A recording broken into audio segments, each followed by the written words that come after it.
अगर आपने हमारी इस दिलचस्प किताब के पहले हिस्सों को नहीं देखा है, तो इस वीडियो को मत देखिए, पहले उन हिस्सों को देखिए और इस सफर में हमारे साथ आइए। आज हम द पावर ऑफ हैबिट के छठे अध्याय की गहराई में उतरने वाले हैं। इस अध्याय में हम जानेंगे कि कैसे आदतें हमें बेड़ियों में जकड़ सकती हैं और कैसे हम उन आदतों को समझकर अपने जीवन में सकारात्मक बदलाव ला सकते हैं। इस अध्याय में हम विशेष रूप से उन आदतों के बारे में बात करेंगे जो अक्सर हमारे नियंत्रण से बाहर होती हैं, चाहे वो नकारात्मक सोच हो या ऐसी लतें जो हमें धीरे धीरे अंदर से कमजोर कर रही हों। हम सीखेंगे कि कैसे इन आदतों को बदला जा सकता है और एक नई सोच और आत्मनियंत्रण के साथ इनसे छुटकारा पाया जा सकता है। तो दोस्तों, अपने हेडफोन पहन लीजिए ताकि इस अनुभव को और गहराई से महसूस कर सकें। इस वीडियो को लाइक, शेयर और सब्सक्राइब करना न भूलें। आइए चलें इस अद्भुत सफर पर और बात करें इस बेहतरीन अध्याय के बारे में। अध्याय 6, संकट की शक्ति। लीडर्स कैसे दुर्घटनाओं और डिजाइन के जरिए आदतें निर्मित करते हैं। जब मरीज को रॉड आइलैंड अस्पताल के ऑपरेशन हॉल में लाया गया तब वह बेहोश था। उसका जबड़ा ढीला पड़ गया था, आंखें बंद थीं और उसके होठों के ऊपर एक नली लगी हुई थी। जैसे ही नर्स ने उस मरीज को फेफड़ों में ऑक्सीजन पहुंचाने वाली मशीन के साथ जोड़ा तो उसकी एक बांह बिस्तर से फिसली और उसकी त्वचा के धब्बे स्पष्ट नजर आने लगे। वह मरीज 86 साल का था और 3 दिन पहले अपने घर में फिसलकर गिर पड़ा था। इसके बाद उसके लिए होश में रहना और दूसरों की बातों का जवाब देना मुश्किल हो गया। आखिरकार उसकी पत्नी उसे अस्पताल ले आई। इमरजेंसी रूम में जब डॉक्टर ने उस मरीज से पूछा कि आपको क्या हुआ है, तो उसने अपना सिर हिलाकर इशारे से कुछ कहने की कोशिश की, पर कुछ बोल नहीं पाया। इसका कारण उसके सिर की स्कैन रिपोर्ट से पता चला। दरअसल फिसल कर गिरने के कारण उसके सिर पर चोट लगी थी और उसके मस्तिष्क को हानि पहुंची थी। इस स्थिति को डॉक्टरी भाषा में सबड्यूरल हेमाटोमा कहते हैं। उसके सिर के बाएं हिस्से में खून जम गया था, जो उस हिस्से में मौजूद संवेदनशील ऊतकों टिश्यू को नुकसान पहुंचा रहा था। उस हिस्से में खून का जमाव पिछले 72 घंटे से जारी था। इंसानी मस्तिष्क के वे हिस्से जो सांस लेने और दिल की धड़कन को सुचारू रूप से चलाने का काम करते हैं, खून के जमाव के कारण वे ठीक ढंग से काम नहीं कर पा रहे थे। अगर इस जमे हुए खून को जल्द ही साफ नहीं किया गया तो इस मरीज की जान जा सकती थी। उस समय रॉड आइलैंड अस्पताल की गिनती देश के अग्रणी चिकित्सा संस्थानों में होती थी। यह न सिर्फ ब्राउन यूनिवर्सिटी का मुख्य शिक्षण अस्पताल था, बल्कि दक्षिण पूर्व न्यू इंग्लैंड का इकलौता लेवल एक ट्रॉमा सेंटर, सर्वोच्च स्तरीय आघात केंद्र भी था। ईंटों और कांच से बनी अस्पताल की ऊंची इमारत में अल्ट्रासाउंड किरणों से ट्यूमर नष्ट करने जैसी अत्याधुनिक चिकित्सा तकनीकें भी उपलब्ध थीं। सन 2002 में स्वास्थ्य रक्षा पर बने राष्ट्रीय गठबंधन ने अपने मूल्यांकन में अस्पताल के आईसीयू को देश के सबसे अच्छे आईसीयू में से एक करार दिया था। हालांकि जब यह बुजुर्ग मरीज रॉड आइलैंड अस्पताल में भर्ती हुआ, तब तक यह अस्पताल अपने स्टाफ के बीच तनाव के कारण भी मशहूर हो चुका था। दरअसल अस्पताल की नर्सों और डॉक्टरों के बीच भारी तनाव था और वे एक दूसरे से घृणा करते थे, क्योंकि सन 2000 में नर्सों की यूनियन इस शिकायत के साथ हड़ताल पर चली गई थी कि उनसे घंटों तक जबरदस्ती ओवरटाइम अतिरिक्त कार्य कराया जाता है। हड़ताल के दौरान करीब 300 से भी अधिक नर्सों ने हाथों में तख्तियां लेकर अस्पताल के बाहर प्रदर्शन किया और अपना विरोध जताया था। इन तख्तियों पर लिखा था, हमें गुलाम बनाना बंद करो और तुम हमसे हमारा आत्मसम्मान नहीं छीन सकते। यह बिल्कुल वाहियात जगह है, एक नर्स ने एक न्यूज रिपोर्टर को अपनी आपबीती सुनाते हुए कहा। यहाँ के डॉक्टर्स हम नर्सों के साथ ऐसा व्यवहार करते हैं मानो हमारी कोई कीमत ही न हो, मानो हमें जब चाहे उठाकर बाहर फेंका जा सकता है। वे हमसे जिस तरह पेश आते हैं, ऐसा लगता है जैसे हमें यहाँ सांस लेने के लिए भी उनका आभारी होना चाहिए। आखिरकार अस्पताल प्रबंधन नर्सों का अनिवार्य ओवरटाइम घटाने को तैयार हो गया, पर इससे नर्सों और डॉक्टरों के बीच तनाव कम नहीं हुआ। कुछ सालों बाद जब एक सर्जन एक मरीज के पेट के ऑपरेशन की तैयारी में लगा हुआ था, एक नर्स ने उससे टाइम आउट के लिए कहा। टाइम आउट सर्जरी के ठीक पहले की जाने वाली एक सामान्य प्रक्रिया है, जिसमें मरीज की पहचान सर्जरी का प्रकार और ऐसी ही अन्य जानकारियों को आखिरी बार सुनिश्चित किया जाता है ताकि किसी भी संभावित गलती से बचा जा सके। दरअसल एक बार जब एक सर्जन ने गलती से एक लड़की की आंखों की सर्जरी करने के बजाय उसके टॉन्सिल निकाल दिए थे, तभी से रॉड आइलैंड अस्पताल का नर्सिंग स्टाफ टाइम आउट पर जोर देने लगा था। किसी भी अस्पताल के स्टाफ द्वारा सर्जरी के पहले टाइम आउट इसीलिए लिया जाता है ताकि किसी भी प्रकार की गड़बड़ी होने की गुंजाइश न रह जाए। सर्जन मरीज के पेट के ऑपरेशन की तैयारी में लगा हुआ था और ऑपरेशन रूम की मुख्य नर्स ने बाकी नर्सों से टाइम आउट के लिए मरीज के चारों ओर एकत्रित होने के लिए कह दिया। यह सुनते ही सर्जन दरवाजे की ओर मुड़कर जाने लगा। तुम खुद ही सब कुछ क्यों नहीं कर लेती? सर्जन ने उस नर्स से कहा। मैं बाहर जा रहा हूं, जब तुम लोग अपनी तरफ से तैयार हो तो मुझे आवाज दे देना। आपको बाहर नहीं जाना चाहिए, नर्स ने जवाब में कहा। नहीं, तुम खुद ये सब कर सकती हो। इतना कहकर वह सर्जन ऑपरेशन रूम से बाहर जाने लगा। डॉक्टर, आपका इस तरह बाहर जाना ठीक नहीं होगा। डॉक्टर पल भर के लिए ठिठका और मुड़कर उस नर्स की ओर देखते हुए बोला, मुझे तुमसे यह सीखने की जरूरत नहीं है कि क्या सही है और क्या गलत। दोबारा मेरे अधिकार क्षेत्र में दखल देने की सोचना भी मत। अगर तुम अपना काम नहीं कर सकती तो दफा हो जाओ यहां से। आखिरकार उस नर्स ने अन्य नर्सों के साथ मिलकर टाइम आउट की प्रक्रिया पूरी की ही मिनटों में सर्जन को वापस बुला लिया। इसके बाद सर्जरी शुरू हुई और बिना और कुछ किसी समस्या के पूरी भी हो गई। इसके बाद उस नर्स ने दोबारा किसी डॉक्टर से इस मसले पर कुछ नहीं कहा, यहां तक कि जब डॉक्टर अन्य सुरक्षा नीतियों को भी नजरअंदाज करते थे तब भी वह नर्स चुप ही रहती थी। कुछ डॉक्टर्स अच्छे थे, पर कुछ तो सचमुच किसी राक्षस से कम नहीं थे, एक नर्स ने मुझसे कहा। वह रॉड आइलैंड अस्पताल में 2000 के दशक के मध्य में काम कर चुकी थी। हम इस अस्पताल को कांच का कारखाना कहते थे क्योंकि हर वक्त ऐसा लगता था मानो यह कभी भी टूटकर चकनाचूर हो सकता है। इस तनाव का सामना करने के लिए अस्पताल के स्टाफ ने कुछ अनौपचारिक नियम विकसित कर लिए थे। ये नियम दरअसल कुछ और नहीं बल्कि अस्पताल की स्थितियों को ध्यान में रखकर विकसित की गई आदतें थीं, जिनकी मदद से संभावित समस्याओं और संघर्षों से बचा जा सकता था। उदाहरण के लिए नर्सों ने डॉक्टरों के निर्देशों की सच्चाई को बार बार जांचना परखना शुरू कर दिया था, क्योंकि डॉक्टर्स अक्सर गलत निर्देश सूचना दे देते थे। इस तरह नर्स बिना किसी से कुछ कहे मरीज को दवा की सही खुराक देने से लेकर उसका सही इलाज करने जैसी तमाम बातों को सुनिश्चित करने लगी। उन्होंने मरीजों के चार्ट पर हर चीज स्पष्ट ढंग से लिखने के लिए अतिरिक्त समय देना शुरू कर दिया ताकि कहीं जल्दबाजी से सर्जन मरीज के शरीर में गलत जगह पर सर्जरी न कर दे। एक नर्स ने मुझे बताया कि उन्होंने आपस में एक दूसरे को डॉक्टरों के स्वभाव के बारे में चेतावनी देने के लिए रंगों पर आधारित एक तरीका विकसित किया था। हम सफेद रंग के बोर्ड पर अलग अलग डॉक्टरों के नाम अलग अलग रंगों में लिखकर रखते थे। नीले रंग का अर्थ था अच्छा डॉक्टर, लाल रंग का अर्थ था वाहियात डॉक्टर और काले रंग का अर्थ था जो भी करो बस इस डॉक्टर की बात मत काटना वरना ये तुम्हारा सिर काट देगा। रॉड आइलैंड अस्पताल एक विनाशकारी संस्कृति वाला अस्पताल था, जहां नर्सों को डॉक्टरों और सर्जनों के अहंकार से निपटने में ही अपनी बहुत सी ऊर्जा खर्च करनी पड़ती थी। यहाँ की स्थितियां एल्कोआ से बिल्कुल अलग थीं, जहां कर्मचारियों की सुरक्षा सुनिश्चित करने के लिए बड़ी ही सावधानी से कुछ मूल आदतें विकसित की गई थीं। रॉड आइलैंड अस्पताल के रूटीन तयशुदा आदतें के पीछे भी कोई सोच विचार नहीं किया गया था। यहाँ के रूटीन तयशुदा आदतें तो दुर्घटनावश अपनाए हुए जान पड़ते थे, जिनके बारे में यहाँ काम करने वाले एक दूसरे को दबी आवाज में चेताया करते थे। ऐसा तब करना पड़ता था जब कामकाज के तरीके में कोई जहरीला पैटर्न उभर आया हो। यह सब ऐसी किसी भी संस्था में हो सकता है जहां आदतों को सोच समझकर निर्मित नहीं किया जाता।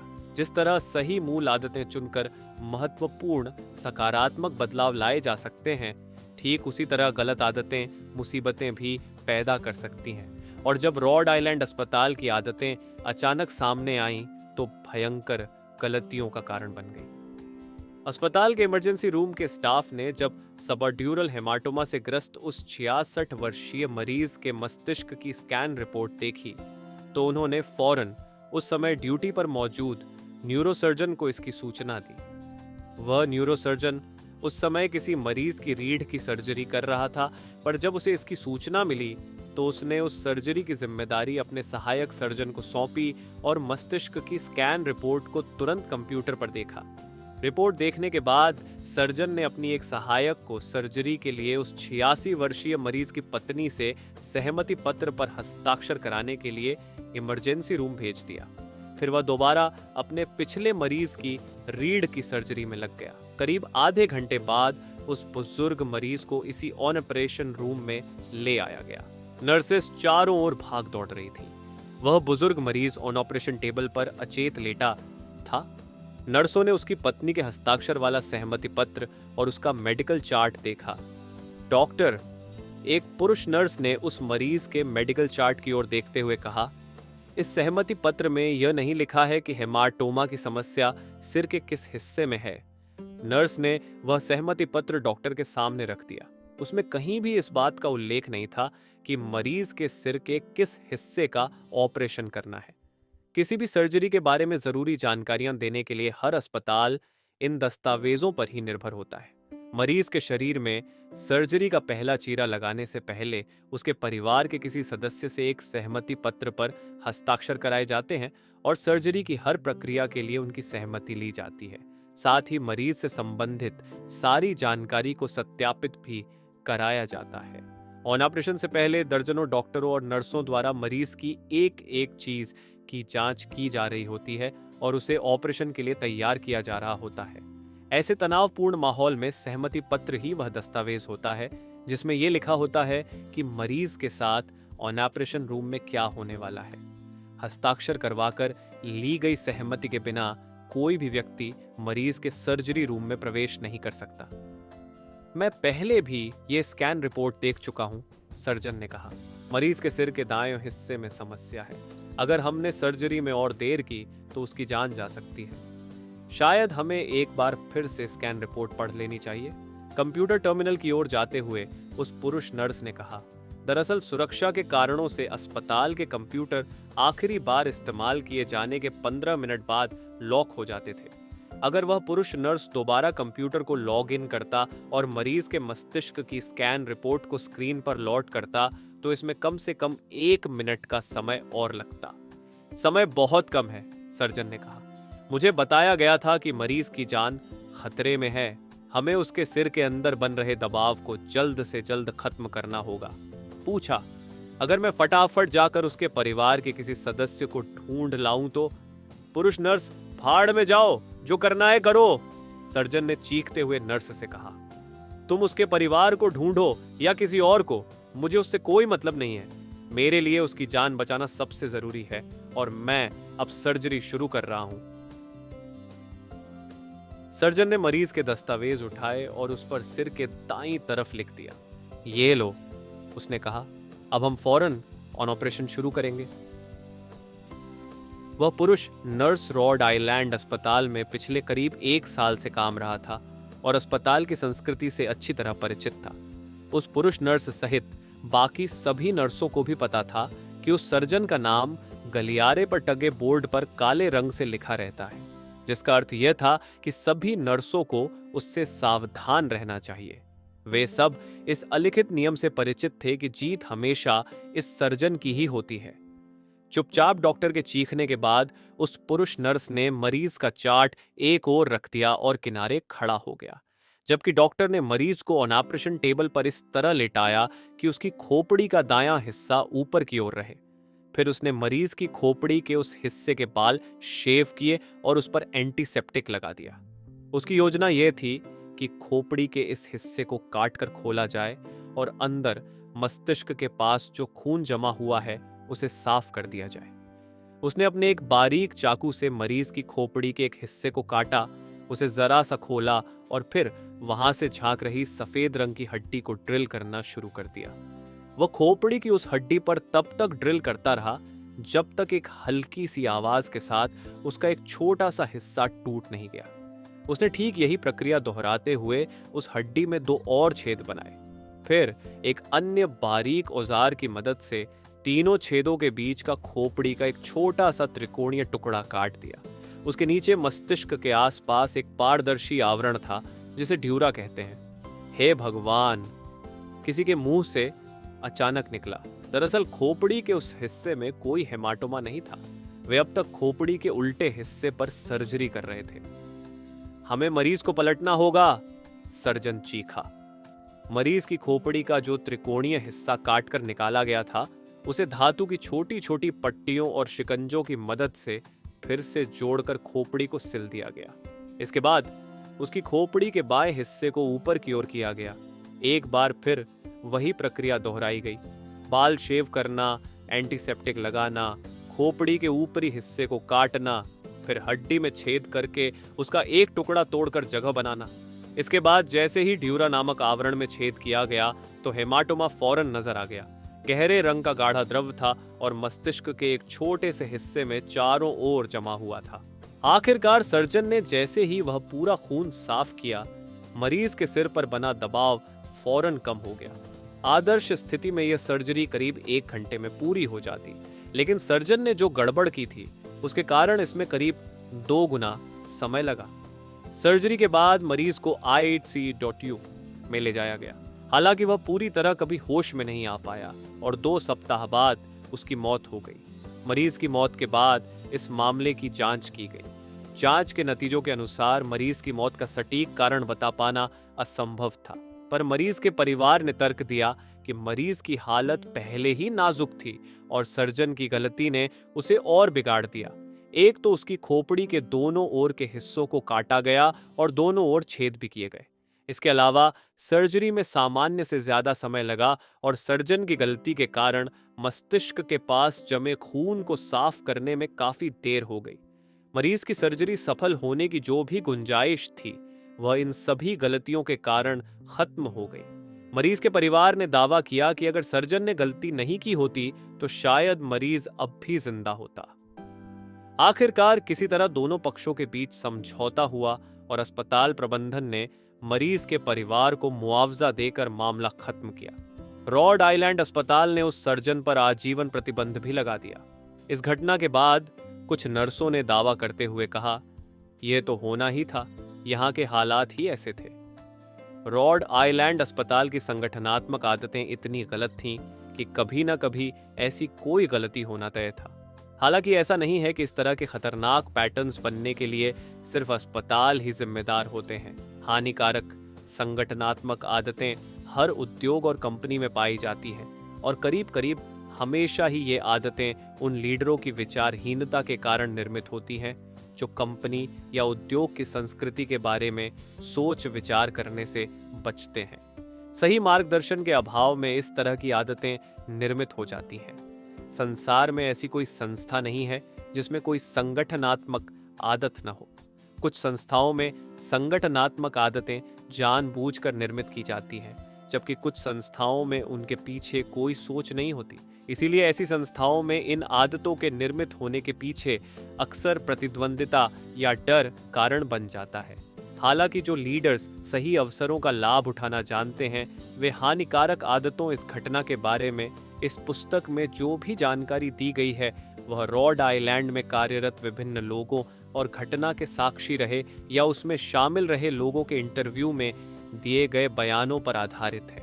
इनमें से कई लोगों ने इस घटना का विरोधाभासी ब्यौरा दिया है। The power of habit. किताब को यहाँ तक सुनने के लिए आपका बहुत बहुत धन्यवाद। ये किताब आपको कैसी लगी हमें ज़रूर बताएं और अगले भाग का इंतज़ार करना न भूलें जो जल्द ही आपके लिए आ रहा है। अगर आपको ये किताब अच्छी लगी हो तो वीडियो को लाइक करें, अपने विचार कमेंट में ज़रूर शेयर करें और हमारे चैनल को सब्सक्राइब करना न भूलें।